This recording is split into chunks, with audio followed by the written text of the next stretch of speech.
Human rights is, geez, that's a good question. Human rights. Well, that's a tough one. Wow. I don't even know how to give that a definition. I would probably have to do a little bit of homework or something. Any right that I think just as a normal, human, any... The rights that humans have. Oh, that's a very large debate. Menneskerettigheder kan betyde mange ting. Tú le puedes preguntar a 20 personas y te van a dar 20 diferentes opiniones. Non saprei, è una domanda complicatissima. Difficile. Because we just take them for granted that they're there, but we don't even consider what they are.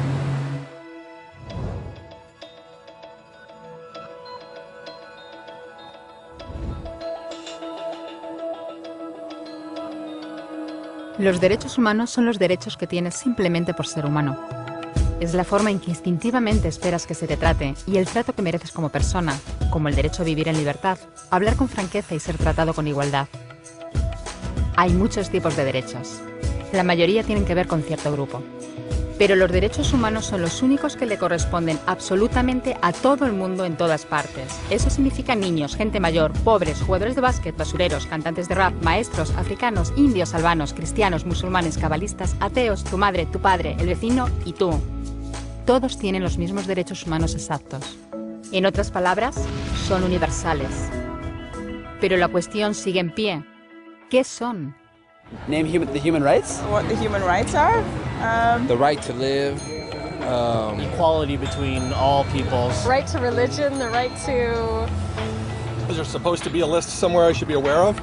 De acuerdo con las Naciones Unidas, hay un total de 30 derechos humanos, que generalmente se agrupan y se llaman simplemente derechos humanos. Se enumeran en la Declaración Universal de los Derechos Humanos, que es el documento sobre el tema más aceptado en el mundo. Pero llevó mucho tiempo para que llegaran. Al principio no había derechos humanos. Si estabas con la gente adecuada, estabas a salvo. Si no, no lo estabas. Pero entonces Ciro el Grande decidió cambiar todo eso. Tras conquistar Babilonia, hizo algo completamente revolucionario. Anunció que todos los esclavos podían irse en libertad. También dijo que la gente era libre de elegir su religión, sin importar de qué grupo fueran parte. Documentaron sus palabras en una tablilla de arcilla, conocida como el cilindro de Ciro, y así sin más nacieron los derechos humanos. La idea se extendió rápidamente, hasta Grecia, la India y al final hasta Roma. Se dieron cuenta de que la gente seguía de forma natural ciertas leyes, incluso aunque no se les dijera que las siguieran. Llamaron a esto derecho natural, pero siguió siendo pisoteado por quienes se encontraban en el poder. No fue hasta 1000 años más tarde en Inglaterra donde finalmente hicieron que el rey estuviera de acuerdo en que nadie podía invalidar los derechos de la gente, ni siquiera un rey.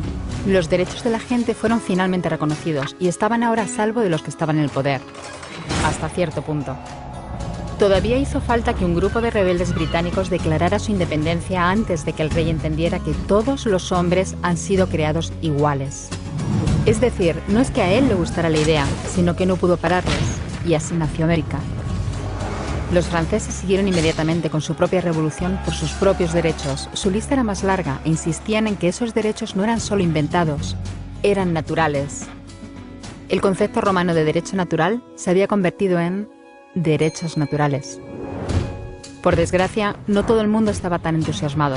En Francia, un general llamado Napoleón decidió derrocar la nueva democracia francesa y se coronó a sí mismo emperador del mundo. Y casi tuvo éxito. Pero los países de Europa unieron fuerzas y lo derrotaron. Y los derechos humanos eran una vez más un tema candente. Se redactaron acuerdos internacionales garantizando ampliamente muchos derechos por toda Europa, pero solo a través de Europa. El resto del mundo de alguna forma todavía no cualificaba. En vez de eso fueron invadidos, conquistados y consumidos por los enormes imperios europeos. Pero entonces un joven abogado de la India decidió que ya había sido bastante. Se llamaba Mahatma Gandhi y frente a la violencia insistió en que toda la gente en la tierra tenía derechos. No solo en Europa. Al final, hasta los europeos empezaron a estar de acuerdo. Pero no iba a ser tan fácil. Habían estallado 2 guerras mundiales. Hitler exterminó a la mitad de la población judía de la Tierra en los horrorosos campos de muerte nazi. En total, 90 millones de personas habían muerto. Nunca los derechos humanos habían estado tan horriblemente cerca de la extinción. y nunca había estado el mundo tan desesperado por un cambio. De forma que los países de la Tierra hicieron causa común y formaron las Naciones Unidas. Su propósito básico era reafirmar la fe en los derechos humanos fundamentales, en la dignidad y el valor de la persona humana. ¿Pero qué eran los derechos humanos?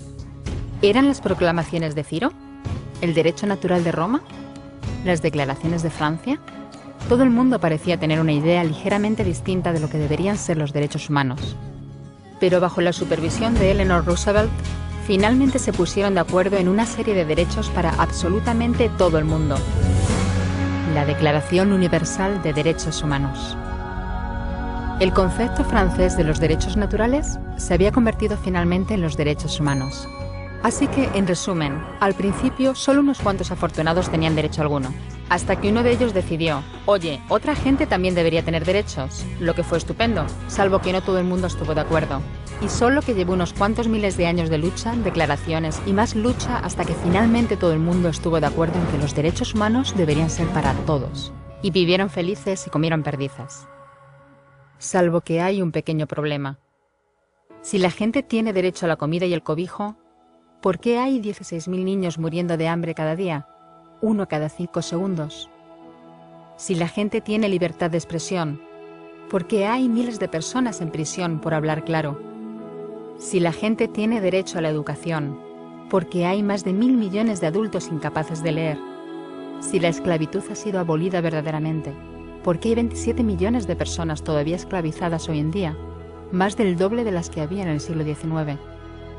El hecho es que, cuando se firmó, la Declaración Universal de los Derechos Humanos no tenía la fuerza de la ley. Era opcional. Y a pesar de muchos más documentos, convenciones, tratados y leyes, todavía es poco más que palabras en una página. Así que la cuestión es, ¿quién hará que esas palabras sean una realidad? Cuando el Dr. King se manifestó en pro de la igualdad racial, se estaba manifestando por los derechos que las Naciones Unidas habían garantizado hacía casi 2 décadas. Pero con todo, se manifestó. Cuando Nelson Mandela defendió la justicia social en la década de 1990, su país ya había estado de acuerdo en abolir esa discriminación desde hacía ya casi 40 años. Pero con todo, él luchó. Los que luchan hoy en día contra la tortura, la pobreza y la discriminación no son gigantes o superhéroes. Son gente, niños, madres, padres, maestros, individuos librepensadores que se niegan a quedarse callados, quienes se dan cuenta de que los derechos humanos no son una lección de historia, no son palabras en una página, no son discursos, ni anuncios, ni campañas de relaciones públicas. Son las elecciones que hacemos cada día como seres humanos. Son la responsabilidad que todos compartimos, de respetarnos mutuamente, ayudarnos y proteger a los necesitados. Como Eleanor Roosevelt dijo, ¿dónde empiezan después de todo los derechos humanos universales? En pequeños lugares cerca de casa, tan cerca y tan pequeños que no pueden verse en los mapas del mundo. Aún así, son el mundo de la persona individual, el barrio donde vive, la escuela o la universidad a la que asiste, la fábrica, la granja o la oficina donde trabaja.